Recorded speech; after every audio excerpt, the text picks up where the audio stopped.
individuals, beginning with the Secretary of Defense, who should resign, the National Security Advisor, who should resign, but a criminal investigation launched by the FBI National Security Division to hold accountable anyone responsible for this breakdown of security, to meet the standard of public service that Senator Booker has outlined as what we should demand of ourselves and the responsibility that the American people have a right to deserve. So my question really is about the standard of public service that we should expect of our leaders, and whether there is something we can do.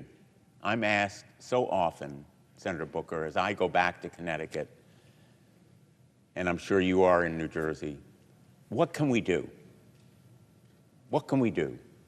You are leading us on the floor of the Senate by showing what we should be doing, fighting back, sounding the alarm for everyday Americans who are in the grocery store, in their schools, at the VA clinics, Social Security offices. What can we do? I'm going to answer your question. I just first want to say thank you. There's been so many Congress people coming onto the floor from the House of Representatives. It reminds me of some other times where big things were happening and people would come to the floor, but this is a lot more, and I just want to express thank you for their kindness. I called the chairwoman of the CBC last night and then texted her, and the force of the CBC, which has been giving me spirit and strength for a long time, is really one of the best parts of my time here as a United States Senator, and the fact that they have come through constantly means a lot to me. I'm grateful that my cousin Pam has been here the entire time, just like Chris Murphy, the entire time in the gallery, and I'm so grateful for her. I love her, and she's sitting now next to my brother, and I'm just thankful for that. I want to answer your question because I get it all the time, and I'm not sure how to answer it all the time. I read letters, and it actually got me emotional in the middle of the night, where somebody would detail all their challenges. They would render personal information to me in letters about their struggles with health care, about their conditions, about their pain, about their hurt, just sending it out to their government official that they've never probably met, hoping that they might just listen to you and be activated by your voice. But then many of them ended the letter with that question: I am here to help you in any way. It really moves me because I believe in the deep decency of our country. And so I just want to try to answer that question more with me trying to think creatively about more that I can do as a leader. Because as I've said before, I think we as Democratic leaders have to start thinking more creatively, because obviously we don't control the Senate, we don't control the House, but we have positions that were given to us in trust by the people we represent. And moments like this require us to be more creative or more imaginative or just more persistent and dogged and determined. And I say that in front of some of my colleagues on this floor who I know personally, like you, but also some of my CBC colleagues who are sitting over here to my right who have been my rock for almost 13 years. And I just know, before I turn to my left, to the woman who represents the most important person in my 55 years, my mom, I just want to say that the answer to that question has to be something, that I will do something more than I'm doing now. Because the cause is so great, the challenges are so real, that I will do something that I have not done before to try to help my neighbor in a time of moral crisis in our country. And that I may be afraid, my voice may shake, but I'm going to speak up more.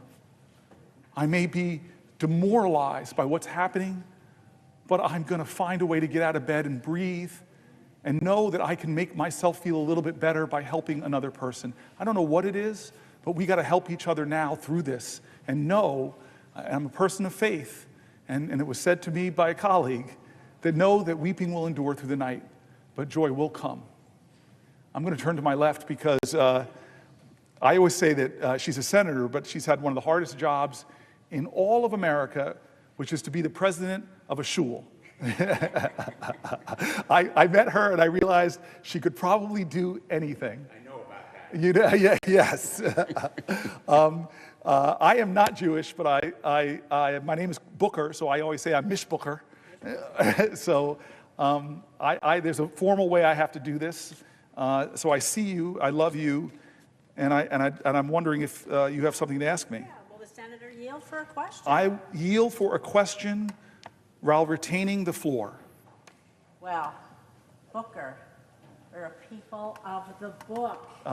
People of the book. That And is so powerful, yes. There you go. It's very powerful. The book you believe in, the books you believe in, what you read. We've heard everyone quote the Bible, philosophers, great thinkers and leaders, and you are one of them. And it has been my privilege to sit here next to you on this desk for the last 6 years I've been here, the best seat in the Senate. You and I. And I'm gonna take care of your mother, who is my constituent. Yes. My constituent. Yes. So I have your precious mother in our hands. who I suspect, like my cousin and my brother in the gallery, that my mom is watching Yes. Well. from Las Vegas. Yes, and we appreciate what a good mother she was and how she raised you to be strong and to be smart and to be kind. And boy, oh boy, did she give you some damn stamina. I'll just tell you that, sir. We are in awe. But my question is, thank you, Mr. Booker. Thank you for what you're doing. Thank you for using your voice to stand up against Trump's administration reckless and extreme policies. And we've got a lot to talk about here. So I'm going to bring it back to Nevada. Yes. Because we got a lot of families in my state, and just like you, those letters, they're overwhelming, and they bring me to tears. The stops in the grocery store, and the airport, and the shopping mall, and the gas station, over and over again. People are worried. People are worried, and they want us to help, and they're wondering about this. People have talked to me about... Senator... Oops, thank you. People have talked to me about how high costs at the grocery store are squeezing their budgets. They're concerned that the Trump tariffs, well, what are they going to do? Prices ain't going down. They are going to make prices go up instead of going down. President Trump declared tomorrow is Liberation Day. Liberation Day. This is what he plans to impose the latest round of across-the-board tariffs for goods on several nations. Tariffs that amount to a national sales tax on every single person that goes to a grocery store. In Nevada, in New Jersey, I see my esteemed colleague, Senator Duckworth, in Illinois, and every state in this nation. Tariffs that amount to a national sales tax. Now, Nevada's economy relies heavily on tourism. I don't have to tell anyone that. And these tariffs don't target tourism specifically. But make no mistake, they will have a profound impact on a city like Las Vegas, the entertainment capital of the world. Because when prices go up across the board, what happens? Families' budgets at the kitchen table, those kitchen table budgets, they are squeezed. It means the number of visitors coming to Las Vegas, the visitors that fuel our economy, go down. It means the price that every single person, every single hotel, every single service we have goes up because of those tariffs. And so it's going to have a devastating impact on Nevada, on our local economy, on our small businesses. 99% of businesses in Nevada are small businesses. Small businesses. It's going to have a devastating impact on them and the good-paying jobs it supports. So we see the impact. International travel down in the United States. Down. Well, that's a whole nother discussion. Someone will be asking that question too. It's driving down our visitor numbers. It hurts our economy in Nevada, hurts our economy all across this great nation. In fact, booking for flights in Canada, they're already down by 70% compared to last year. Canada, our great neighbor, partner, and ally to the north, down 70%.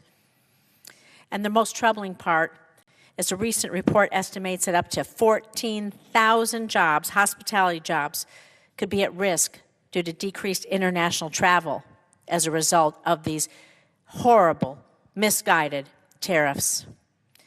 And I just want to tell you that I'm looking at all of my colleagues and I'm looking at you, and you have given us the inspiration to stand here, to use our voice, to use our power, to show that we are not without a say in this country. We are not without a say, and we cannot go quietly, ever, without that fight. So, Senator Booker, I want to ask you what you think these tariffs are going to do. Well, not to just the place where your mom lives in Las Vegas, but where families live all across this country. And every price at the market, every price at the gas station, the mall, wherever you go, and where people depend, like my Nevadans, on their livelihood for tourism. And so I will repeat what Senator Blumenthal said. Senator Booker, what can we do? That's the question we're asked. What can we do? I want to answer your question, but first I want to just say what you already know. You represent my mom. You represent one of her best friends, Lou. You represent my Aunt Shirley. You represent my Uncle Butch. You represent my Aunt Marilyn. You represent so much of my family. This is the place where my father died. When Harry Reid came to his bedside when he was sick and I was still running for this office and showed me the extraordinary kindness of senators from Nevada. That tradition has continued.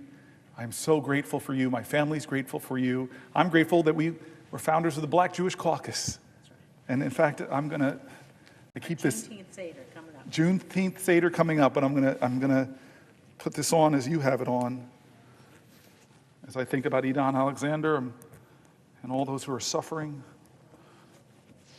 I'm just so grateful for our friendship and what we've done against anti-Semitism, what we've done for the Abraham Accords. You are somebody that you and I find a lot of ways to work with. And one of the best things I saw in you was on January 6th, sitting in this row, me, you, Mark Kelly.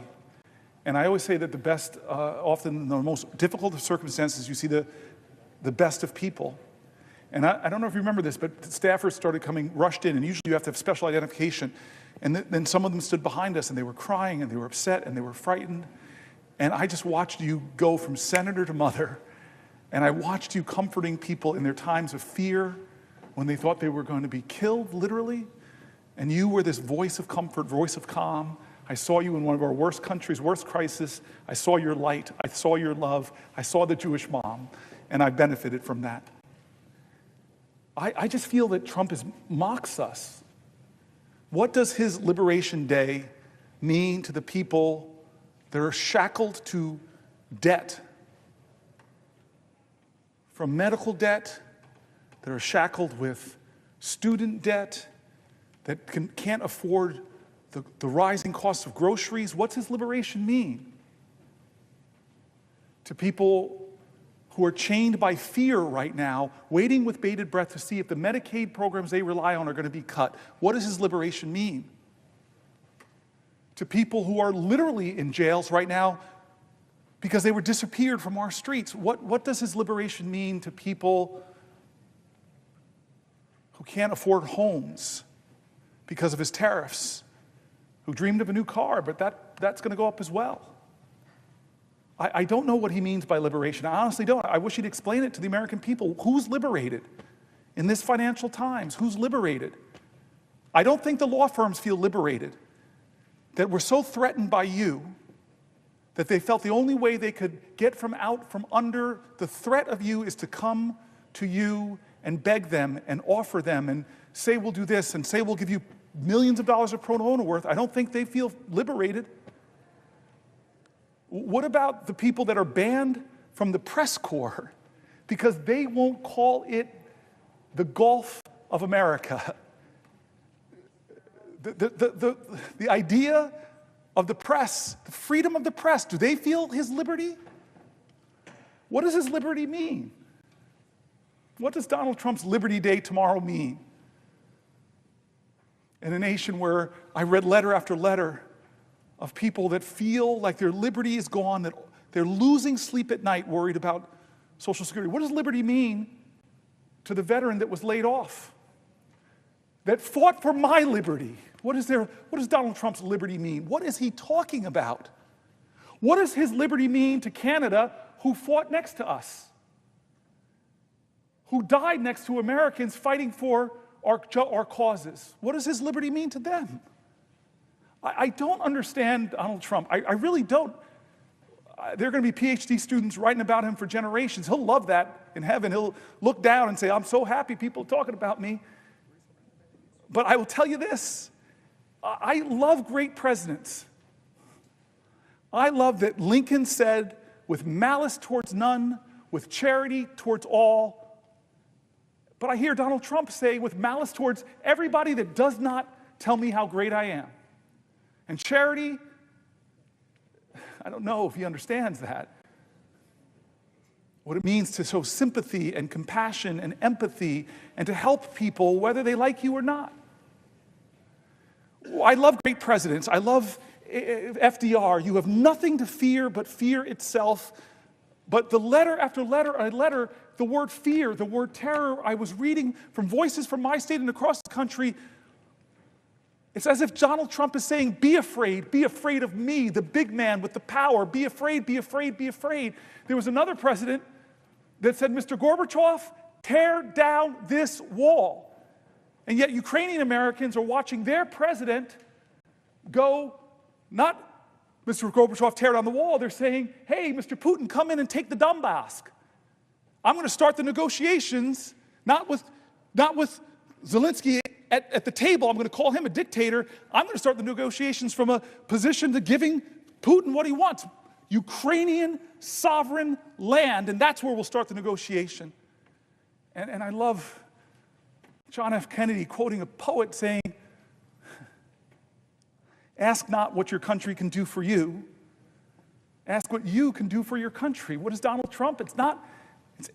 Ask not what your country can do for you. Ask what can you do for Donald Trump? Because I will threaten you until you kowtow.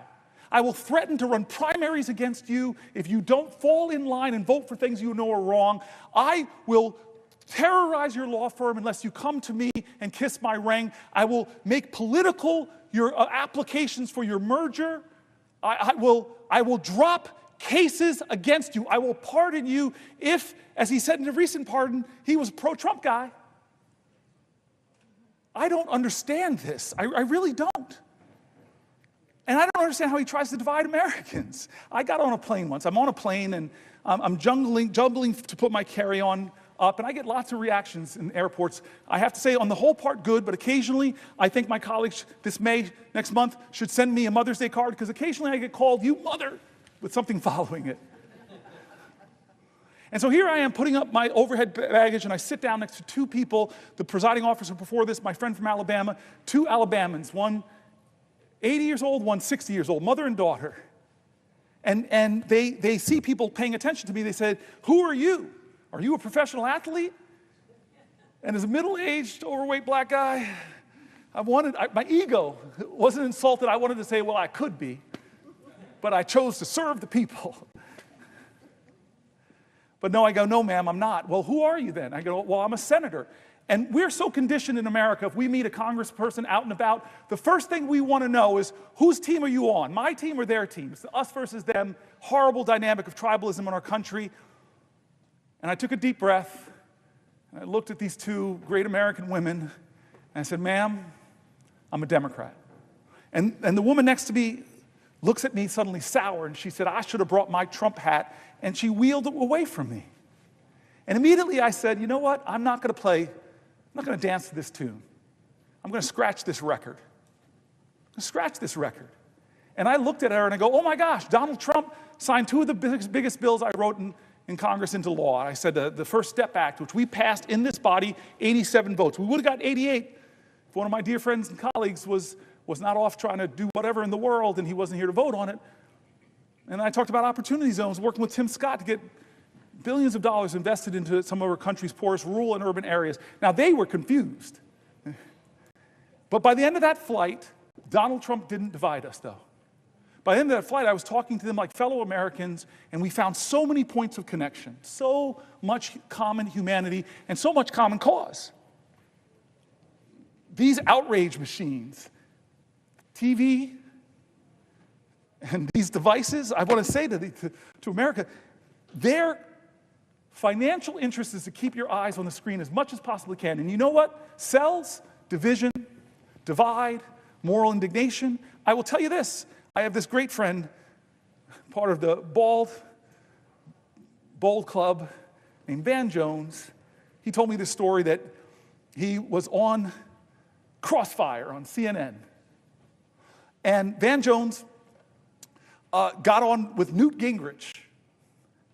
Van Jones, a green activist, a guy I met in law school, extraordinary man, speaks like a poet to me, and he worked in the Obama White House. And then Newt Gingrich, very known Republican, the two of them sit down, but Brene Brown writes something extraordinary. She writes, "It's hard to hate up close, so pull people in." And so they get on this show called Crossfire, and they find out, with all the differences they have, they also have commonalities, things they agree on, and they actually kind of like each other. So they go to the producers and they say, "Hey, could you let us do the final segment called Ceasefire? Can you let us do the final segment called Ceasefire?" And the producers say, "Yeah, go ahead. Go ahead." And so they do this last segment talking about the areas they agree, but the producers run in after a few shows and stop them. Can't do it. Why? Ratings are going down.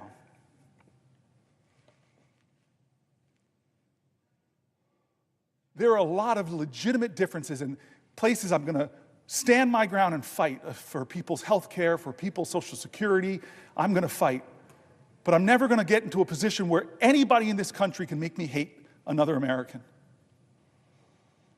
Because this is the age where we have to figure out how to live up to those words up there, e pluribus unum. That's the call of our ancestors, to put more indivisible into this one nation under God. That's the challenge.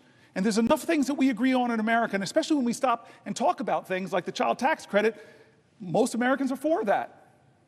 Will the senator yield? Oh, gosh, I've been waiting for you, for crying out loud. Why didn't you interrupt me earlier? You were on a roll. Oh, you come were on on. a roll. And I was, Come on, Senator. Will you yield for a question? I yield for a question while retaining the floor. I don't know what kind of food you eat on that vegan diet of yours, but I need to figure out more of that vegan diet. One place where we can and do care that unites us as a nation is the role of our nation's veterans, the heroes who have sacrificed for us. Although with this president, I guess he doesn't hold veterans in the same esteem. As someone who has bled for this nation, I guess I joined the ranks of the suckers and losers who have bled and died for this nation in the president's estimation. But I just wanted to start off by saying thank you again, Senator Booker, for all that you're doing as you hold the floor today, but also every other day, to underline the pain and damage Donald Trump and Elon Musk are doing, not just to our country, but to middle-class Americans throughout our country. And tragically, that harm even extends to our nation's veterans who have sacrificed so much to protect this country and keep Americans safe, who should be shielded from this needless chaos and uncertainty. Senator Booker, I know you are well aware that this administration is firing more veterans than any other administration in modern history. It's been reported that this administration, in these first few months in office, has fired approximately 6,000 veterans from federal service across this country. This list of firing, especially at the VA, has resulted in operations for our veterans being canceled. We've seen reports of the caregivers hotline, a hotline that was set up to support the caregivers who provide medical caregiving to their loved ones who served and sacrificed and are now disabled. There are delays in that hotline being answered because Donald Trump fired all of these veterans. There are people who support the crisis hotline were also fired. I know this because some of them are my constituents and asked for help. I had one individual who'd served in the military for over 2 decades, did such a good job on the crisis hotline as a frontline person answering the phone, trying to prevent their brothers and sisters from the idea of suicide. They did such a good job that they were promoted to be a trainer. They were promoted to be a supervisor, which then made them probationary, and they were fired. We were able to get some of these people their jobs back. Some of them are still out there without their jobs. This is what Donald Trump and Elon Musk has already done. This does not help our nation's veterans. This does not help our nation's heroes. If anything, it is a betrayal to them. It's a betrayal, a cruel betrayal to the men and women who bravely answered the call to serve our country in uniform. A call that this president dodged 5 different times when he had the opportunity to serve. And our men and women in uniform came home from serving, and many of them chose to continue their service to our country as federal employees. How are Elon and Trump thanking these brave, selfless Americans? They're doing it by showing them the door and leaving them wondering how they'll be able to afford next week's groceries or next month's rent, forcing them to look for a new job.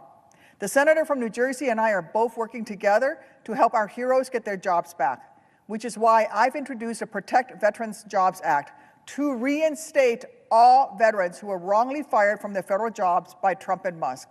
It is a critical bill to help those who've already been fired, but according to recent reports, Trump and Musk are just getting started. From everything that we've seen, they are planning on firing another 80,000 VA employees, almost a third of whom are veterans themselves. So that's going to be another 25 veterans on a chopping block on top of the 6,000 who've already been fired. It is a complete betrayal from Trump and from Musk. Firing these VA employees will even harm veterans that Trump is not firing, because it's going to force them to wait longer to see their health care providers. It's going to make them wait longer to have their disability claims adjudicated. It is going to make them wait longer to have someone pick up their calls at the Veterans Crisis Line. It is going to make them wait even longer, and their loved ones wait even longer to have their burial and funeral expense reimbursements request processed. And so much more, all while the VA's backlog of unprocessed claims continues growing. I have another question for you, but first, for the senator from New Jersey, I was wondering if you could tell us if you have heard from your veterans who have been fired, if you have heard from your veterans who've seen their services delayed in New Jersey and around the country. Yes, yes, yes, yes, yes, yes. This is my veterans book. This is what I was reading from earlier, and everything you're saying is right, and it is such an insult. I read stories from our veterans. It's such an insult to the highest calling of our country to stand and serve as you did. As you did. Injured veterans, disabled veterans. I read an article about thousands of disabled veterans that want to serve their country, love this nation so much that they want to serve in humble jobs doing noble things. And how do we treat them? They say 83,000 people being laid off. A quarter of them are veterans from the VA itself, but this doesn't include veterans that do things for the Park Service and our national parks, veterans that do things for us in the Defense Department, veterans that do things for us across this country. I found in my state some of the greatest leaders I have met in my state are veterans who are still serving veterans. And then veteran entrepreneurs, you know the data, they're incredibly successful. They create to our economy.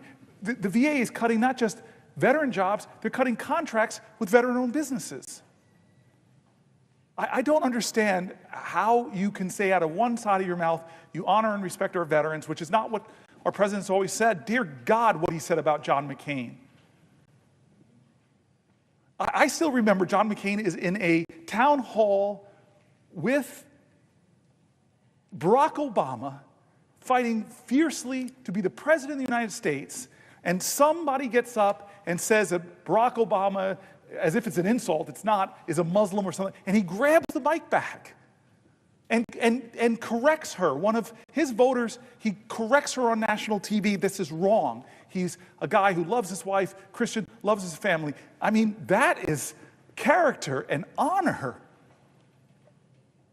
Can you ever see that from our president now? And this is how wrong I was. And I want to admit, I've made mistakes, I've been wrong. I remember where I was when he said in his campaign that he's no hero, that people who are captured are not heroes. I said to the people that were with me, there goes his 15 minutes of fame. I thought that was the end of Trump. But somehow you could become president of the United States when you insult the veterans who serve. I want to read you, and I know you have another question, but can I read you? I don't know, John Lewis and John McCain, the two Johns are coming up a lot in my 20 hours. But I want to read you this. I want to read this when you were here, because I read this, and let me all tell you, this is John McCain writing, let me all tell you what I think about the Pledge of Allegiance, our flag, and our country. I want to tell you a story about when I was a prisoner of war. I spent 5 years in the Hanoi Hilton. In the early years of our imprisonment, the North Vietnamese kept us in solitary confinement, or 2 or 3 to a cell. In 1971, the North Vietnamese moved us from these conditions of isolation into large rooms with as many as 30 to 40 men to a room. This was, as you can imagine, a wonderful change, and was a direct result of the efforts of millions of Americans, led by people like Nancy and Ronald Reagan on behalf of a few hundred POWs 10,000 miles from home. One of the men moved into my cell was Mike Christian. Mike came from a small town near Selma, Alabama. He didn't wear a pair of shoes until he was 13 years old. At 17, he enlisted in the U.S. Navy. He later earned a commission. He became a naval flying officer and was shot down and captured in 1967. Mike had a keen and deep appreciation for the opportunities this country and our military provide for people who want to work and want to succeed. The uniforms we wore in prison consisted of a blue short-sleeved shirt, trousers that looked like pajama trousers, and rubber sandals that were made out of automobile tires. I recommend them highly. My pair lasted my entire stay. As a part of the change in treatment, the Vietnamese allowed some prisoners to receive packages from home. And some of these packages were handkerchiefs, scarves, and other items of clothing. Mike got himself a piece of white cloth and a piece of red cloth and fashioned himself a bamboo needle. Over a period of a couple months, he sewed the American flag on the inside of his shirt. Every afternoon before we had a bowl of soup, we would hang Mike's shirt on the wall of our cell and say the Pledge of Allegiance. I know that saying the Pledge of Allegiance may not seem the most important and meaningful part of our day now, our day in the Senate, but I can assure you that for those men in that Stark prison cell, it was indeed the most important and meaningful event of our day. One day, the Vietnamese searched our cell and discovered Mike's shirt with the flag sewn inside and removed it. That evening, they returned, opened the door of the cell, called for Mike Christian to come out, closed the door of the cell, and for the benefit of us all, beat Mike Christian severely for the next couple of hours. Then they opened the door of the cell and threw him back inside. He was not in good shape. We tried to comfort and take care of him as well as we could. The cell in which we lived had a concrete slab in the middle of which we slept, 4 naked light bulbs in each corner of the room. After things quieted down, I went to lie down and go to sleep. As I did, I happened to look into the corner of the room. Sitting there beneath that dim light bulb with a piece of white cloth, a piece of red cloth, another shirt, and his bamboo needle was my friend, Mike Christian, sitting there with his eyes almost shut from his beating, making another American flag. He was not making the flag because it made Mike Christian feel better. He was making that flag because he knew how important it was for us to be able to pledge our allegiance to our flag and our country. Duty, honor, country. We must never forget those thousands of Americans who, with their courage, with their sacrifice, with their lives, made those words live for all of us. That is our veterans. That is you. That is you, my friend. And Trump is coming after them. Doge is coming after them. They're firing them right now. And are we silent, America? Are we silent when the bravest amongst us, the most honorable amongst us, the most noble amongst us are losing their jobs? Did you speak up when they came for American veterans, when they fired them for no good reason? What did you do? What did you say? I say no.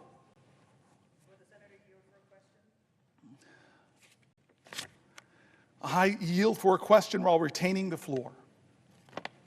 Thank you for what you've said. John McCain was a true hero. He said the same thing to me when I first met him. I do have a question for you, which will come later, but I thought I would tell you the story of how I met John McCain. I was recently wounded. Within weeks of being able to finally sit up for the first time, I was in physical therapy, and Senator McCain came and visited us. And the nurses and occupational therapists and physical therapists came running in and said, "Senator McCain, this is Captain Duckworth. She's a hero just like you," and said to me, "You're a hero like Senator McCain. You were both shot down." And Senator McCain looked at me and said in that voice of his, "Didn't take no hero to fly into a missile. The good pilots don't get shot down." And I knew then and there that I really liked him, because he was right. The real heroes were the buddies who carried me out of that field in Iraq. The real heroes are the sergeant in the rescue bird that carried me out and has to live with the post-traumatic stress. The real heroes are all the men and women who survived and came home and need the care that they have rightfully earned. The care that we're providing with them with the PACT Act, a bill that you supported, a bill that you spoke up for. Even while members, our colleagues across the aisle, many of them said it was too expensive. And at a time when we should be expanding the PACT Act, when we should be recognizing more of the illnesses and injuries that came out of service around burn pits and toxic substances, you have a president who is cutting the VA, who wants to cut those jobs, who want to go after our veterans' benefits, whom, just like Elon Musk has said, sees veterans as a people with their hands out. We don't have our hands out. We're simply asking for what this country promised us. Where were you, Mr. President? Where were you, Elon, when this country asked for someone to serve? When this country asked, who amongst you will leave your family, leave your friends, leave your neighbors, and put on her colors and defend her? Not for your mom, not for your dad, not for your family members, but for strangers who will never know your name, who will never know your sacrifice. Who among you will do that? Thank God that from Lexington and Concord, from Iwo Jima, from Ia Valley, from Kandahar, from Fallujah, there were Americans who stood up and said, "I will. I will defend this great nation. I will wear her colors with pride." And all we have to do as a nation is live up to one tiny little percentage of that sacrifice that they made. Let them have the benefits that they've earned. And yet Donald Trump and Elon Musk are cutting those benefits. The biggest predictor of veterans' homelessness is not post-traumatic stress disorder. It is not a health condition. The biggest predictor of veterans' homelessness is lack of employment, not having a job. That begins the spiral downwards for veterans that ends up with them becoming homeless. And I will tell everyone in these chambers and in this nation, we are all dishonored when a veteran must lay their head down on the very same streets that he or she defended to sleep that night. We are all dishonored. The VA has done tremendous work to fight veterans' homelessness, and that has been a bipartisan effort. And these cuts that are costing veterans their jobs are going to start some of those veterans, unfortunately, on that path to homelessness. These cuts are going to mean those veterans homelessness programs that will prevent our veterans from becoming unhoused, those programs will not be able to take care of all the veterans of the demand. I'm already seeing it. I spent this past weekend in Missouri at the Cochrane VA Medical Center, hearing about the challenges that they're facing. They need to expand. They don't need to shrink. They said there's going to be another 25,000 veterans moving into the area. They actually have to expand their services. And yet Elon Musk, enabled by Donald Trump, is cutting veterans' jobs, veterans' benefits, because according to them, veterans aren't heroes. We are suckers and losers. Well, I beg to differ. I beg to differ.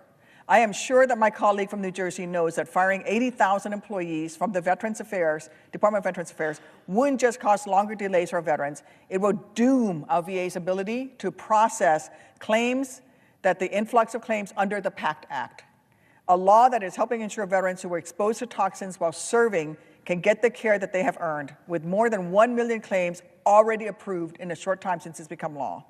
I can't think of a single good reason to hurt so many veterans. And I'll just ask the senator from New Jersey, can you think of any reasons? Oh, God. I'm very moved by your comments. I want to say that from John McCormick to Jack Reed, the Senate has a good number of people who serve this nation who answered the call. They should all get our honor and respect. Senator Blumenthal served, and he has a son, Navy SEAL. We should have a reverence for those people because a lot of them didn't make it back. A lot of people didn't make it back, and a lot of people who came home with horrible wounds, visible and invisible. We should all be ashamed of the veterans that are committing suicide. We should all be ashamed of veteran homelessness. We have the capacity. We are a great enough nation to help them. But the ones that didn't come back, they watch over us. They look down upon this nation. I want to read you one more thing because was raised by parents who could not think they could. They really worried raising me in an affluent town in a beautiful home that I would not recognize how extraordinarily privileged I was. My dad used to say to me, "Boy, don't walk around this house like you hit a triple. You were born on third base." My dad would say things to me like, "Boy, don't sit at this table and not realize that you drink deeply from wells of freedom and liberty that you did not dig. You eat from banquet tables of blessings prepared for you by your ancestors. You must metabolize those blessings, not so that you could pay your ancestors back, but that you could pay it forward." My dad, when I got degrees from Stanford, Oxford, and Yale, said, "Boy, you got more degrees in the month of July, but you ain't hot." Life ain't about the degrees you get, it's about the service you give. And so McCormick and Reed and Tammy, I'm here because of people that died for this country, that stormed beaches in Normandy in this country. They were at Iwo Jima for this country. They liberated Nazi concentration camps for this country. They are buried. I've seen their burials. In Thailand, fields full of American soldiers who never made it home. Every time I see one of those, I get overcome with emotion. I can't think about when I look at their ages, 18, 19, 20, 21. And so let me read this, and I'm going to compose myself because you got me all emotional, Tammy. I thought you were my friend. This is a poem written by Billy Rose. You know it probably. It's called The Unknown Soldier. And just listen to the words and let them echo and see if we are living up to them, if our president lives up to them, the most powerful person in the world or the richest man in the world. Are they respecting? There's a graveyard near the White House where the unknown soldier lies, and the flowers there are splendid with the tears from a mother's eyes. I stood there not long ago with roses for the brave, and I suddenly heard the voice speak out of the grave. "I am the unknown soldier," the spirit voice began, "and I think I have the right to ask some questions man to man. Are my buddies taken care of? Was their victory so sweet? Is that big reward you offered selling pencils on the street? Did they really win the freedom they battled to achieve? Do you still respect that croix de guerre above that empty sleeve? Does a gold star in the window now mean anything at all? I wonder how my old girl feels when she hears the bugle call. And that baby who sang, "Hello, Central, give me no man's land." Can they replace her daddy with a military band? I wonder if the profiteers have satisfied their greed. I wonder if a soldier's mother ever is in need. I wonder if the kings who planned it all are really satisfied. They played their game of checkers, and 11 million died. I am the unknown soldier, and maybe I died in vain. But if I were alive and my country called, I'd do it all over again.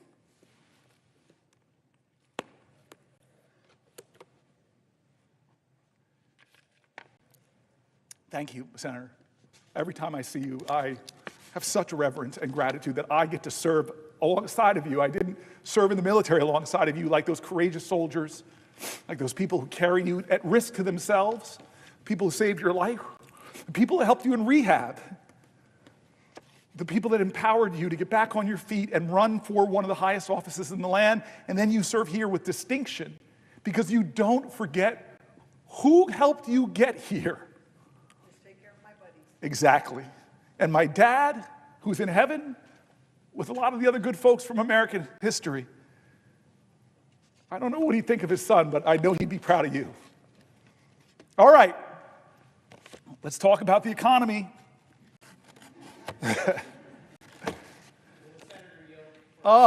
Christopher Coons.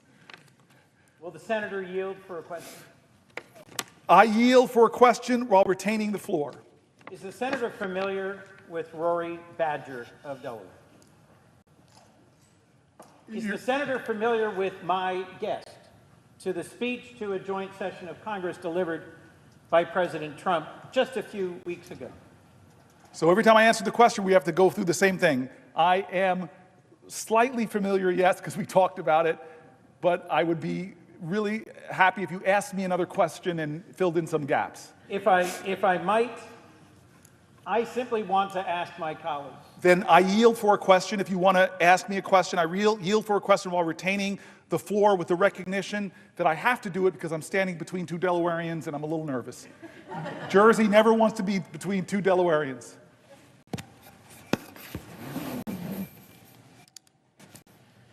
To my colleague and friend from the great state of New Jersey, I simply am asking the question, are you familiar with a Marine from Seaford, Delaware? His name is Rory Badger. He is not a man of politics. He is not a partisan. And he only came to my attention when he called my office for assistance. Rory Badger volunteered to serve our nation, was deployed to Afghanistan, and is a decorated combat veteran of the United States Marine Corps. Working through the impact of his service, he's returned to the United States and was engaged by Fish and Wildlife in Delaware and doing great work to promote conservation. With a young wife and a young son, Marine Badger reached for what was his dream job, to work for the U.S. Department of Agriculture Rural Conservation Service. All Rory wanted to do, he conveyed to me in a letter and then in person when he came to visit here. All he wanted to do was to help farmers on the Delmarva Peninsula conserve their land, create wildlife habitat, protect the environment, and be in places both beautiful and still. As you, my friend and colleague, have documented in long discussion and debate in the last hour, he is one of thousands of veterans who woke to receive an unjust and unwarranted termination email that said it was for a cause without citing any cause, and that threw him into the chaos and hurt of having been summarily fired by the American government. He's ultimately been rehired, thankfully, but that period of chaos and of loss made him question our nation and its commitment to our veterans. I will share with my colleague, had the opportunity to visit with our friend Senator McCain to the prison where he was imprisoned for 5.5 years, tortured repeatedly, and lived through the experiences you've just shared of fellow veterans risking their lives to do the most simple thing that we take for granted at the beginning of every day here, to pledge allegiance to our flag.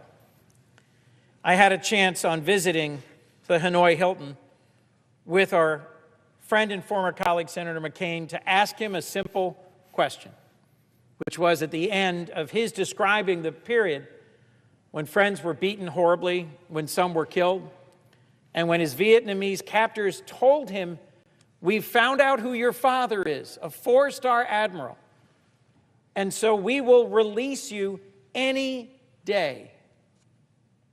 I simply asked him, knowing that you could at any moment on any day raise your hand and say, "I will accept your offer and go home," how did you endure another 5 years of torture and imprisonment? His answer simply, to do so would not have been honorable.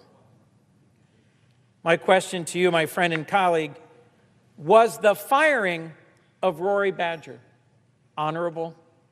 Is the leadership of our current administration in its treatment of our veterans honorable? Is the value shown by the decisions being made by Elon Musk and his team at Doge honorable? Are we putting at risk the very honor of our nation in the mistreatment of the veterans of this country? This question I put to my friend and colleague. I thank you, Senator Kuhn, by your strength of voice, by your tone, by the colleague and citizen that you invoke. You are saying the answer with strength, my friend. How do we judge our nation? What measure do we judge America? Is it by how tall our buildings are? Well, those are great marvels, but other countries have taller buildings. God, maybe Ezra Klein has got me so focused now on making our nation do bold and build great things, but does the speed of our rail, as an Amtrak guy, speak to the greatness of our nation? No, other nations have faster rail. Does the wealth of our people, we have more billionaires than any other country, does that speak to the greatness of our nation? No. I think the things that speak to the greatness of a nation is, how do we take care of each other? How do we take care of our elders who deserve our respect and our reverence and gratitude for building America, for sustaining America, for doing the hard jobs to raise families, to set the next generation on their way? I think we should be judged by how we treat our children. They are the only true hope we have of seeing tomorrows that we will never live through. I think we should be judged by how we treat the sick.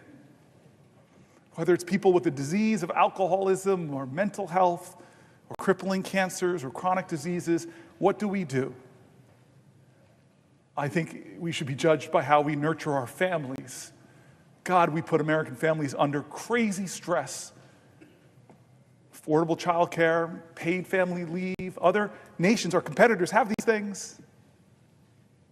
I think we should judge the greatness of our nation by how we treat our veterans. These honorable men and women, some of them who gave their last measure,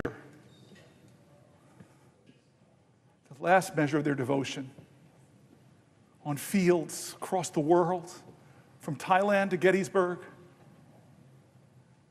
They gave their lives. And those who came home, the America they experienced will speak to the truth of who we are. And so I'm in this place like you're in this place. We've been friends for a long time. I'm blaming you a little bit because you're one of those people I called and said, "Hey, I'm thinking about running for governor. I'm thinking about running for senator. You told me to come here, man." I'm joking. I love you for it. I'm honored and blessed that New Jersey sent me here. I know that you and I are working to, and let's talk like we talk when we're not on the floor of the Senate. We both are deeply devoted Christians. You told me one of my favorite stories in the Senate, which I won't tell right now. I've been asking you to tell that story. I hope you'll tell it, but it's just about how your parents, James Baldwin said, children are never good at listening to their elders, but they never fail to imitate them. You are a great reflection of the stories of your parents you told me. And you and I grapple with this faith of ours, which demands the most radical love. Radical love. What does the Bible say about immigrants? I mean, come on. What does the Bible say about the poor? What does the Bible say about the hated, the prostitute, the leper, the people who are looked down upon? What's the story of the prodigal son? What's Matthew 25 say about how we should live? Even as to the least of these, you did unto me. How many times does the Bible mention poverty? How many? 2,000. I'm abiding by it. I will not yield to you. But I knew you would know it, and I don't. 2,000 times it mentions poverty. And does it say we should scorn the poor? Does it say we should ignore the poor? No, it calls us to love our neighbor. No exceptions to that. Will the senator yield for a question? Thank you, man. I've been waiting for that question. The prayers of the righteous availeth much. You are a righteous man. I have a lot of work to do. So I yield for a question while retaining the floor. I tried to instigate you, Chris. I tried to throw out Jesus bait. You have, sir. Good, thank God. I yield for a question about whatever you want to ask me for, but I'm retaining the floor. To my good friend and colleague, as we transition to comments about the economy, are you familiar with the very first time that Jesus stood in his home synagogue in Nazareth to preach? He read from the scroll a passage from, I believe, Isaiah 61, verse 1 to 2. This is recorded in Luke chapter 4, and it is a well-known passage. And I rely upon it to understand what was the ministry of Jesus centrally about. He says, "This is fulfilled in your hearing today. The Spirit of the Lord is upon me. He has anointed me to preach good news to the poor."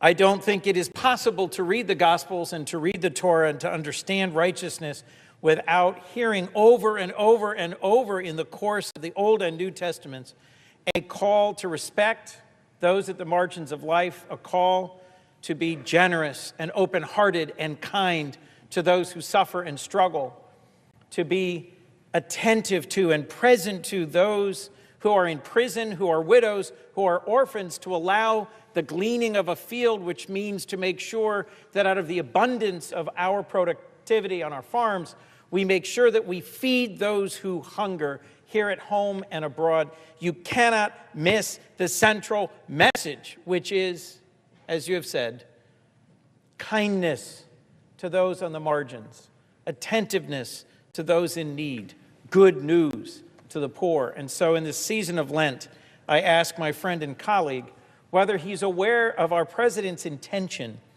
to impose significant tariffs sometime today or tomorrow that may raise the costs for working families in our nation, that may make harder the lives of those who struggle to pay for their children's food and medicines and schooling, that instead of meeting his promise to make America affordable again, will almost certainly make America less affordable for those who are exactly those to whom we are called to give attention, kindness, and service. I ask my colleague and my friend, are you aware of President Trump's so-called Liberation Day that will impose, in fact, thousands of dollars of additional costs on the working families of America who struggle so hard to make ends meet, in a direct violation of a call to care for those in need?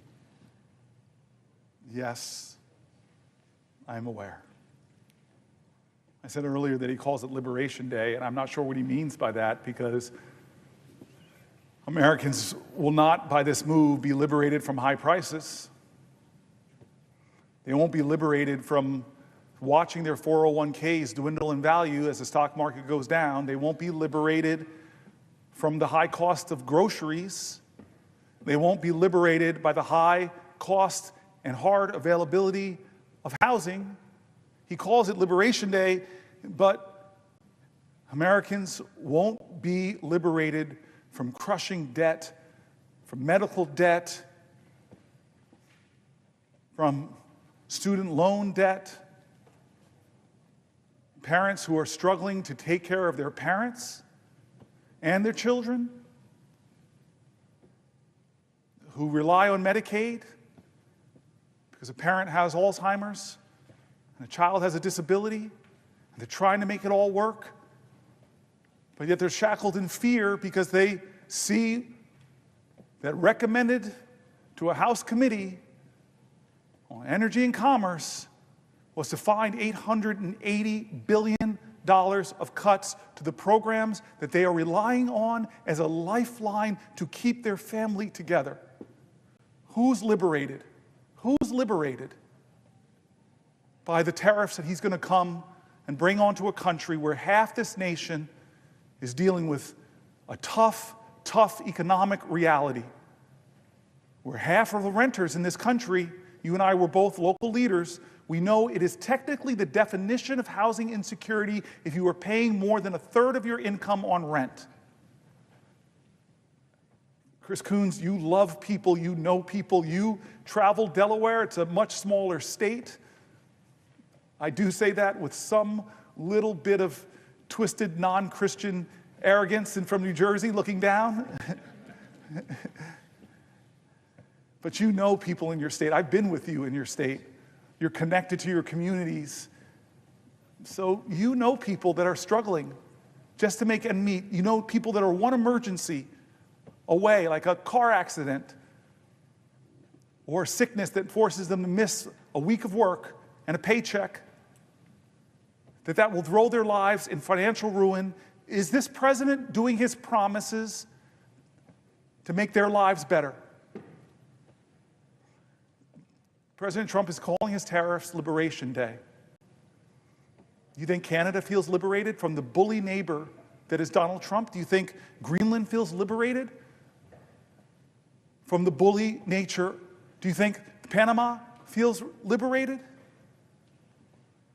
What about universities that are cutting NIH funding, that are cutting the scientific research that will cure the diseases in the future, that will alleviate suffering, that now aren't allowing postdocs to come to their school? They're not hiring, they're slashing the number of engineering students that they're allowing in because they're terrified because this president is menacing indirect costs. Is that liberation?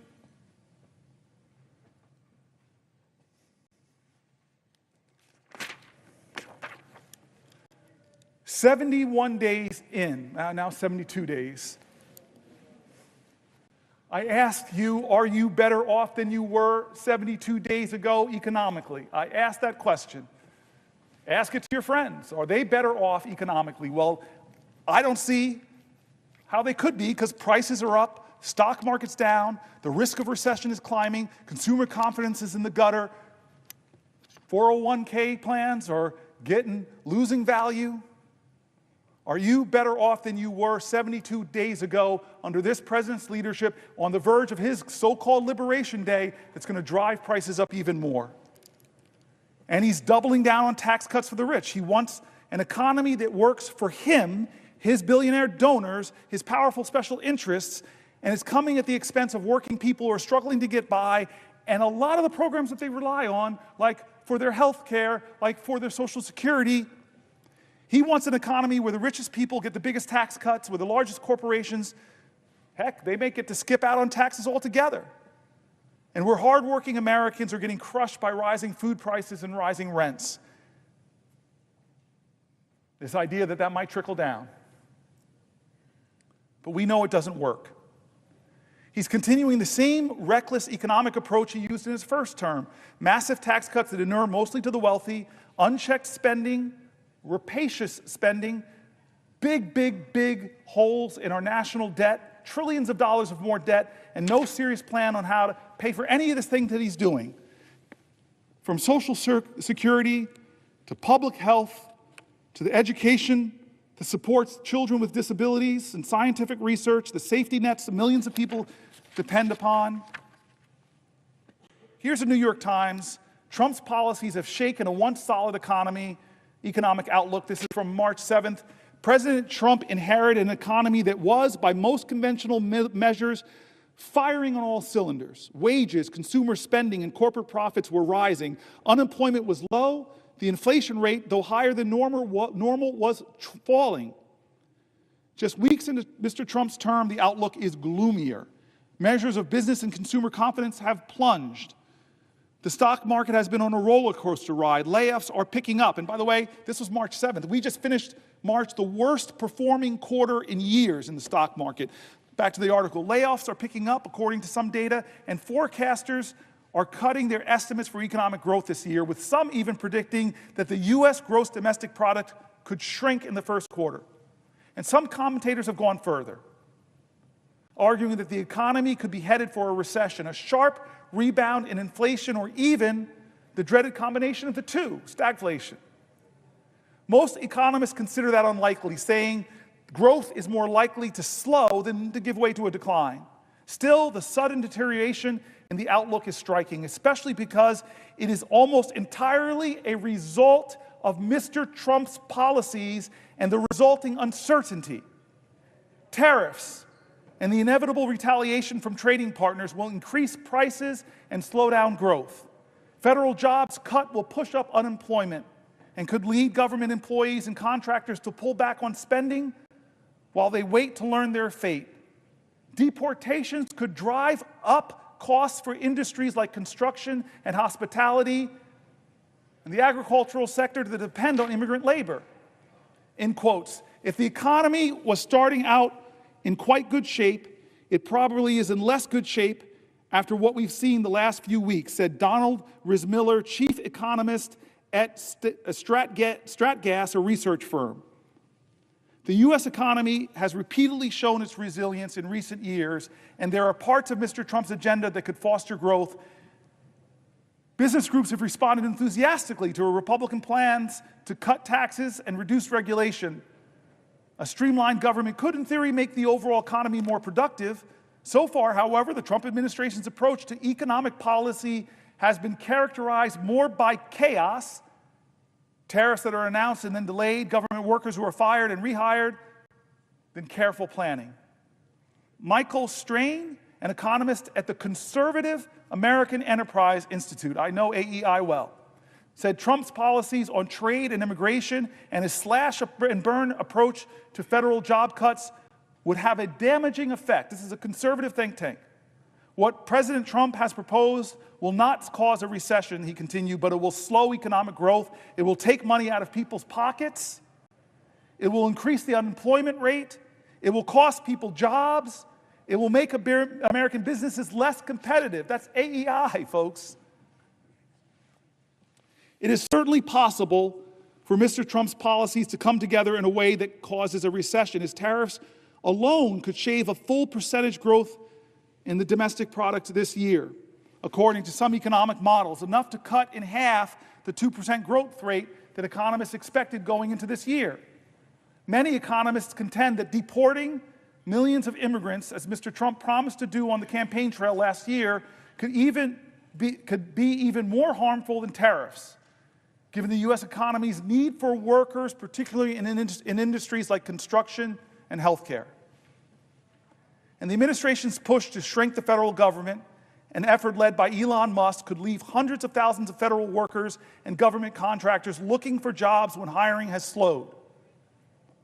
That could set off a chain reaction. Workers who lose jobs or worry they might would pull back on spending, which would force businesses to cut costs, leading to more layoffs and further reductions in spending.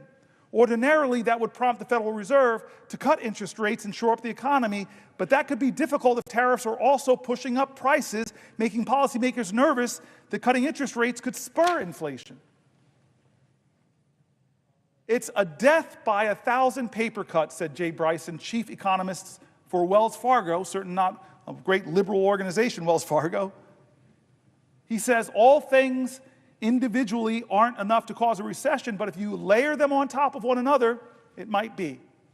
Most economists think such an outcome is relatively unlikely, however. Mr. Trump has repeatedly delayed full enforcement of his promised tariffs. For example, on Thursday, this article is from March 7th, he suspended tariffs on most imports from Mexico and Canada until April. What month are we in? April.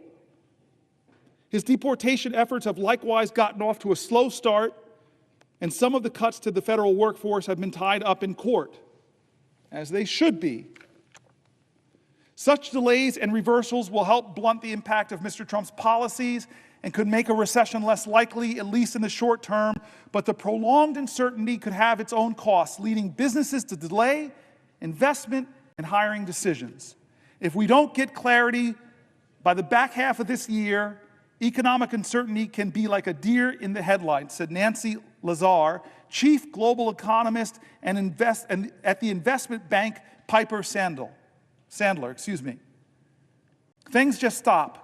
Business confidence is muted, employment is muted, and capital spending is put on hold. Even if Mr. Trump's policies don't cause a recession, they could do long-term damage. Lower immigration will leave the country with a smaller labor force as a native-born population is aging. Trade barriers will be a relatively modest drag on growth while in place, a chronic condition rather than an acute one. It's less the economy is in a car wreck, and it's more like the economy has decided to start smoking a pack a day, said an economist at the Roosevelt Institute. In certain places and for certain groups, the consequences could be harder to ignore. Veterans, who make up a disproportionate share of federal workers, could be particularly hard hit by government layoffs. So could parts of the countries that depend heavily on federal jobs. Apparently, there are signs that home prices in the Washington metropolitan area are falling. It's going to be substantial for certain communities. When you look at the aggregate, it's going to be challenging. Will the senator yield for a question? I talked or texted with this person who's asking me to yield the floor. I've been letting this power go to my head. I've never in the Senate had the ability to hold the floor and leave a person in a little bit of limbo. I just want to say that Tim Kaine is one of the friends, and honestly, he's like a pastor to me. He's one of the more honorable men I've met in my life, and struggles like me about faith and public service. I read your book. I really hope more people read your book.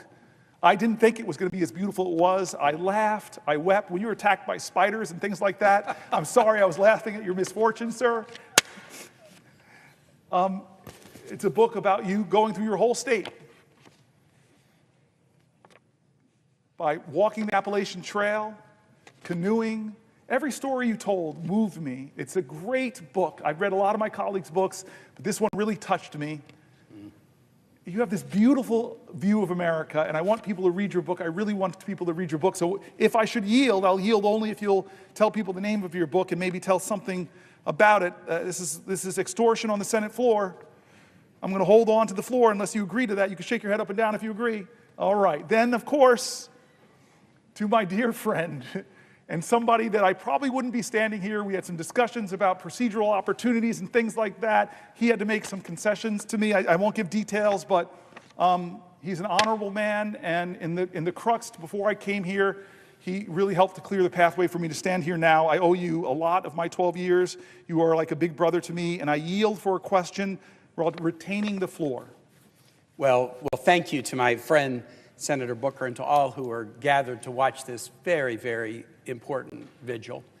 And the question that I'm going to ask in slow motion to give you a chance to think of a response. God bless you. is a question that was inspired by your colloquy with Senator Coons, where you guys were not a colloquy, that's not allowed. It was a question. You were discussion, where you were doing some Bible quoting back and forth. And as you know, I'm a big Bible reader. And the thing I thought about, and actually I've thought about it during your talk since last night, is this part of the Gospel of Matthew where he's challenging people that he thinks are hypocrites, and he says to them, "You can discern the faces of the sky, but you can't discern the signs of the times." Wow. That's Matthew 16, 2 and 3. You can discern the faces of the sky, but you cannot discern the signs of the times. The way I view this vigil that you have been powerfully engaged upon is you are attempting to discern and explain the signs of the times to your colleagues and to our country, and that's very important that we do.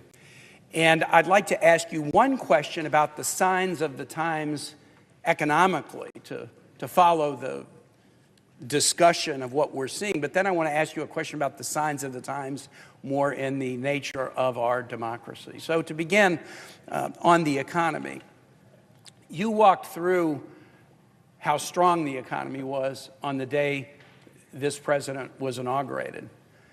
And 2 months later, the challenges of a volatile stock market, the challenges of rising prices, the challenges of declining consumer confidence, the challenges of predictions that there might be slow growth or even a recession. We will have a vote on the Senate floor tomorrow about Canadian tariffs based on a resolution that I've introduced that we will have a vote on. You talked at length about those tariffs and the effect that they have on Americans, as Mr. President and others. As I've traveled around my Commonwealth, my farmers and my small businesses, they've seen it before. They saw it in Trump term 1. They know how dangerous it will be.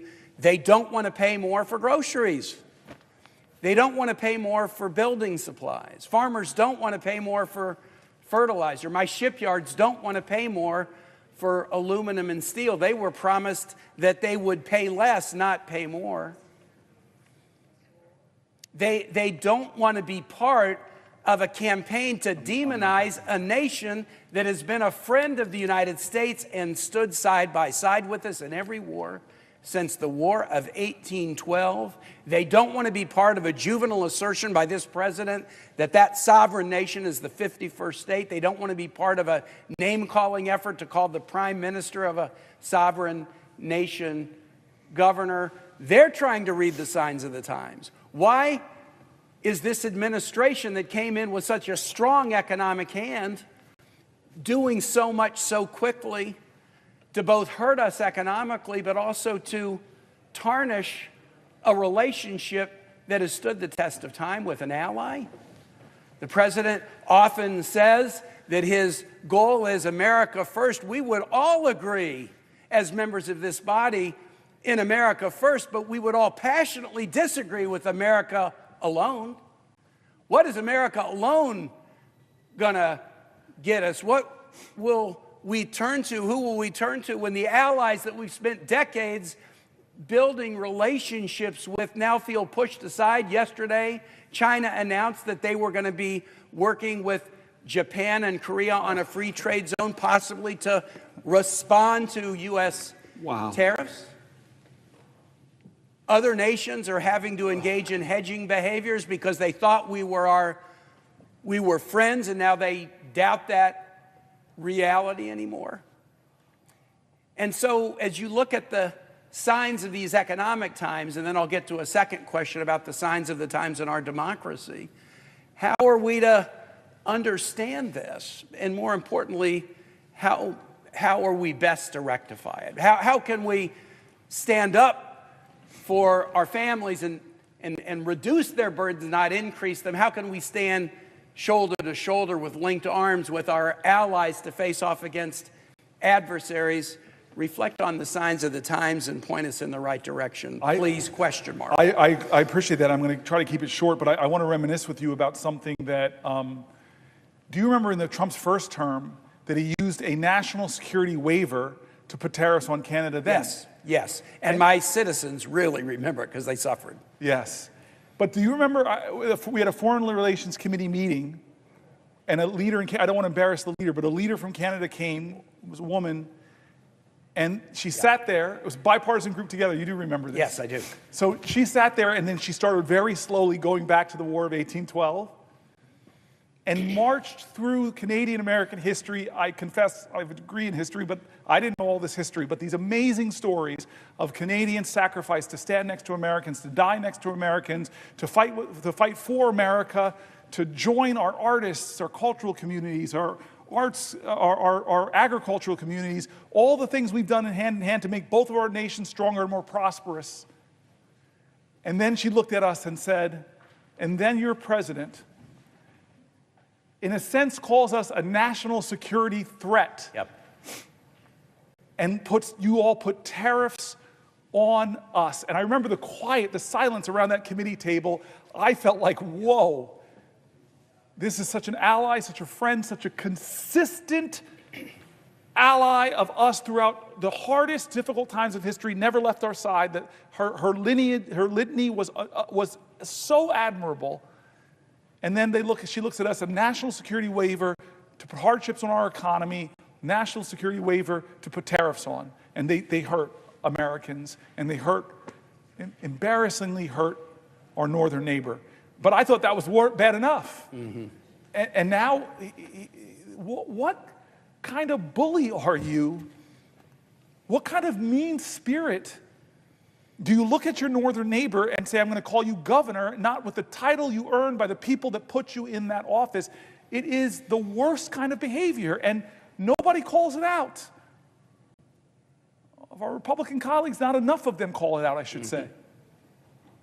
So we are in, as I read in that article, in an economic crisis, and I question, how long will we wait until more of us join in a chorus and saying enough is enough? I don't know the answers. I don't know how we can stop him, but I know we did in the first term. We pushed back on him successfully on his attempts to try to take health care away from tens of millions of Americans, and we can do it again, but more people have to do things differently. They have to do, like we've been talking all day, and I'll turn to my colleague again, as John Lewis called us, get in good trouble, necessary trouble, heal the soul of America. We have to do more and follow the examples of our forefathers and foremothers who never gave up, with conviction and determination, with an indefatigable spirit, unyielding grace. They continued time and time again, pushing back and bending the arc. It's our turn. What are we going to do? All of us have to answer that question. But I know part of the answer is we have to do more. Will the senator yield for another question? I yield for a question, but I will retain, while retaining the floor. This is a question about the signs of the times in our democracy. We will celebrate 250 years of American democracy in 2026. And I want it to be a celebration, not a coronation, not a requiem, not a wake, but a celebration. A week ago Sunday, 250 years ago, Patrick Henry stood on the floor of Henrico Parish, now known as St. John's Episcopal Church on Churchill in Richmond, at a moment of decision where people were challenged to understand the signs of the times, at a moment of tyranny. And he asked the immortal question, and I almost view your vigil as asking the same question about where we would stand in such a moment. And there were different forks in the road, a phrase that has attained some meaning recently. And Patrick Henry said, as for me, give me liberty or give me death. You're giving a liberty speech, my colleague. You're giving a liberty speech as the nation begins to think about 250 years of democracy. The opposite of liberty, that which Henry was fighting against, was tyranny. I am one that believes that we should mark anniversaries. We shouldn't just act steady state like this country was ordained and will just go on forever regardless. We're coming up on 250 years of American democracy, and there is a live question about its continued existence that this generation is grappling with. Henry gave that speech at St. John's Church, and a few months later, July 4, 1776, the U.S. declared its independence from England. And our history in this new chapter began. And at various points along the way, during the 1850s, say, or during the 1950s, generations just like ours have had to grapple with the question of whether the experiment will continue or not. Some of our national symbols have some unusual aspects to them that point to this experiment. We have a national anthem that ends with a question, not an assertion, not a declaration, but whether the flag will still stand over the home of the free and the land of the brave, question mark. The state flag that Virginia adopted on July 5, 1776 is a most unusual flag. It has a woman representing Roman virtue standing astride a deposed tyrant whose crown is knocked off, who is holding a broken chain in his hand that he's laying on the ground. It's one of only 6 state flags with a woman on it. It's the only state flag that features toplessness, which occasionally creates some raciness in schools as students ask about it. But it's also the flag with the most unique state motto of any state. All states have mottos. 49 states' mottos are positive. Hope, Eureka, Excelsior, onward and upward, ad astra per aspera. Michigan's has the most unusual positive motto. In Latin, if you seek a pleasant peninsula, look around you. Well, I wasn't looking for a peninsula, but I'd rather it be pleasant than not. Virginia's is the only flag and the only state with a motto that's not positive. It's a rebuke. Sic semper tyrannis. Thus be it always, thus be it ever to tyrants. George Wythe, Thomas Jefferson's teacher, was in charge of designing the flag and chose that as the motto. Think about the verb tense, right? It's the only one that's a rebuke. And it has stayed on our state seal and state flag since July 5, 1776. Many state flags have been changed in the last 20 years. Utah's changed, Minnesota's changed, Mississippi's changed, Georgia's changed. Virginia has essentially not changed since 1776. Neither the figure of virtue standing astride a deposed monarch or the motto, sic semper tyrannis, again, the verb tense, semper, always.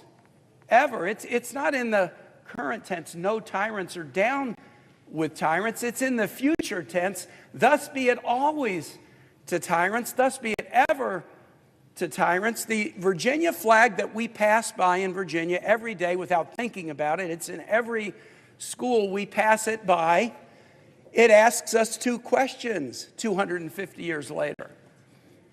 Do we retain the ability to recognize tyranny?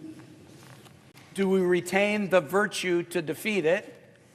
Can we recognize tyranny? Can we retain the virtue to defeat it? My friend, you are standing on the floor in the tradition of Patrick Henry 250 years later. You're raising a question about liberty and our fidelity to it.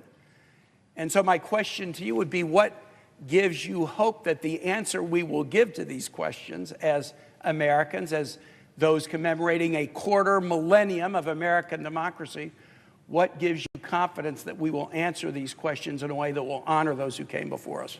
I want to answer that question. I want to first say that Hakeem Jeffries is here.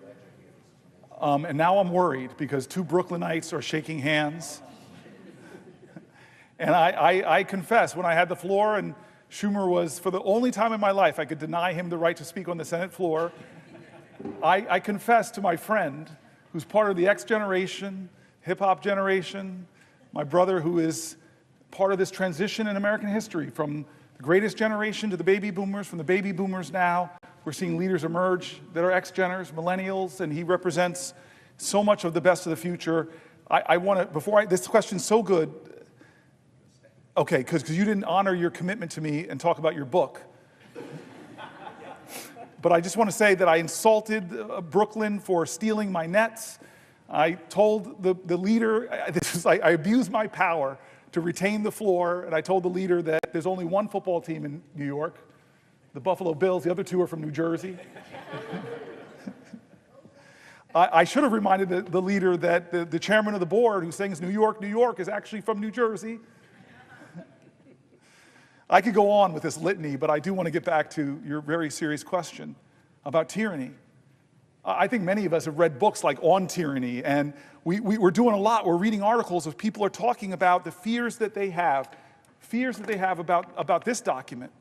And you and I have had serious conversations over the last 72 days of Donald Trump's presidency. How much of the encroachments, I would say encroachment is a gentle word, of the separation of powers is happening. We're watching justices or judges from Republican appointees to Democratic appointees trying to stop him from doing things. Which one of our great Bill of Rights amendments from freedom of the press? He is doing things to the press that, in my opinion, are bullying them, breaking with traditions that presidents have done in the past, trying to create press corps like Putin or Erdogan have, where they only let people in the room who will give obsequious supplications, often for the dear leader. What about the freedom of speech? You and I both know the reprehensible speech is protected. Disappearing people for what they said. Scalia talked very clearly about having rights even when you're in the country. One of the most conservative justices said, you have rights. We're seeing him invoke emergencies. You've been the leader in our caucus talking about the absurdity of these emergencies he's doing, and you've tried to rally this body to say, don't let this happen.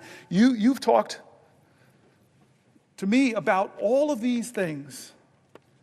So what is the limit of tyranny? Well, you and I, and we talked about this with your book, I'm trying to get back there. I told you once when Skip Gates did my history that he traced my history back to Virginia. I try to show you that I have more Virginia legitimacy because my roots go back to 1640 in your state. The Stampers came over, following down, then Henrietta Stamper, who my mom still talks about as a relative, John Stamper, and the chart that Skip Gates gave me, the only thing he could say about John Stamper, the mother of Henrietta Stamper, was slave woman. Born Henrietta Stamper, they called her on her documents mulatto, and Stamper fought for her ownership because it would later come out that that was his child. And these are the traditions in my family. It's really amazing what Skip Gates did, and showed me that I'm the direct descendant of slaves and slave owners. I'm the direct descendant of a Confederate soldier that was captured in retreat. I'm a direct descendant of Native Americans and people that fought in the Creek Wars to kill Native Americans. And these traditions in our country, I draw upon all of them. I'm proud of all, and they speak to us. They speak to the complicated history of America. But perhaps one of the best things I got about this complicated history was a visit to my office by, I don't know if I told the leader this. I'm sorry, I'm going to return to this question, but I think I know how busy the leader is. So I will, if the leader asks me a question, I will, if he asks if I'll yield for a question. Yes, will the senator yield for a question? I yield for a question while retaining the floor. Now, before I ask my question, what a tour de force. You are amazing. You have, it's not only the amount of time that you have spent here on the floor, what strength, but the brilliance of your indictment of this awful administration that is so destroying our democracy, that is taking so much away from working people in the middle class, and at the same time, all for tax cuts for the billionaires. You're amazing. We salute you. America salutes you. All eyes are on you. You're incredible. Now, here is my question that is related to what our Republican friends are trying to do to all the things that you were so opposed. So are you aware that while you were here on the floor today, Senate Republicans are declaring that using the current policy baseline is up to Lindsey Graham, not the parliamentarian. I believe that this is going nuclear, and it shows how hell-bent they are on giving tax breaks to the rich, even if it goes nuclear, even if it violates all the norms that they have had, even if it breaks all the promises they have made. Do you agree with me that this is just a move that is so against what the traditions of the Senate have been about, but not just the traditions of the Senate? Fairness, decency, ability to debate issues fairly. They're afraid to debate them. They're afraid to defend tax cuts for billionaires. They're afraid to admit they're taking away Medicaid from so many Americans. And so they come up with this nuclear option, showing that they don't care anymore about norms, about rules, and even about going nuclear, which the leader, the Republican leader, and all of them have said, oh no, they're not going to do that. Well, now they say they're going to do it. What does the senator think? Does he agree with me that it's going nuclear? Does he agree with me that is a nasty, vicious, and self-seeking for the billionaires, which is what they're doing, way of proceeding? Chuck, I'm not 100% right now, and you just hit me with stunning news that I can't even think about how to respond right now. I'm stunned by that. I wish, if you want to ask me a question, it has to be a question. I wish you would explain it a little bit more, because what you're basically saying to me is that we're not going to go through the parliamentarian, that this is a gimmick that is going to be done to try to break really what the Byrd rule requirements of reconciliation. I'm using Senate speak, and I don't think we should use that. So what they're going to try to say is obscure the impact of the reconciliation. They're going to obscure this, the incredible tax cuts, the cost of trillions of dollars to our economy, blowing up our debt. So-called fiscal hawks are going to blow it up. I'm stunned by this news. So if asking the senator, the great Senator Booker, a question. I yield for a question while retaining the floor. Does he agree that this is just a blow to the people of America, and it shows that the folks the people on the other side are only interested not in playing decent, not in playing fair, not in being honest with the American people, but taking money out of the pockets of working people and the middle class and putting it in the hands of billionaires? Is that something that this country should just countenance because it does so much harm to the country and does it not show what our colleagues are really like and what they're after? Yes, the answer to those questions is yes, but I just want to more say it's the further breaking of the Senate in a severe way. It's breaking of the Senate. Every time you break the Senate like that, to do another big nuclear option thing, the next time around, when the pendulum swings, I've been here for 12 years, I've watched it swing back and forth, there's no going back now. Would the senator yield for another question? I yield for a question while retaining the floor. Does the senator remember that when this was done in the past, McConnell said they would regret it, and they'll regret it sooner than they think? Does the senator agree that that applies to the Republicans? They will regret it, and they will regret it sooner than they think. I hate to answer the question this way, but America will regret this day. American people will regret this day. All of us will regret this. All of us will. I hate to bring the senator bad news, but I'm asking him a question. Yes. And I needed his answer, given how eloquent he has been about what America should be and what America should not be. And so I yield the floor to the senator. You cannot yield the floor because I have the floor, sir. Yes. I retain the floor. This is one of the few times in my life I'll ever get to tell Chuck Schumer what the rules are here. But I just want to get back to you, and maybe there's a better way to get to you by sharing a story I don't think I've ever told you. It was a few years ago with one of Biden's last State of the Union speeches, and we all had to vote on the floor about an hour before the speech, and then we would come back here and assemble to do this extraordinary walk through history. And so days before that, I was with the leader, Hakeem, and I was with some other people in the Oval Office with the president, and the president had put his arm around me as we finished the meeting and said, "Hey, Cory." I'm like, "Yes, Mr. President. I got a big speech coming up." And I know, Mr. President. And he goes, "I'm going to go to Camp David and work on it." And I said, "Okay, Mr. President." He goes, "Can I call you if I need some help?" And I said, "Yeah, right, Mr. President. Sure."